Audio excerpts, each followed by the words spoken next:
Mga kananay, itong aking napitas na chiko ay lilinisin ko na. Kapag ito nga pala ay napanood nyo, ay wala po akong binibentang chiko na. Ito po ay late upload lang. Ngayon ko lang na-upload kasi. Next year na lang po tayo mag-abang ng chiko. Ngayon ay may bunga naman, pailan-ilan na lang natira. Para sa ibon na lang yun. Hindi ko na kinukuha.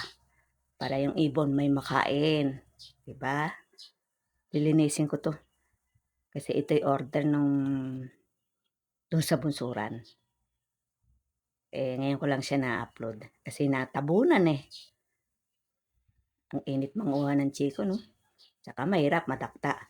Paglilinis, mabusisi. Pag hindi mo naman kasi nilinis, parang mabuha-buhangin pagkakainin mo. Pag ganyan kasing malinis, alis na yung magaspang. Pagkakainin mo, hugasan mo na lang. Pwede mo kainin yung balat, ano? Diba? Don't forget to like and share.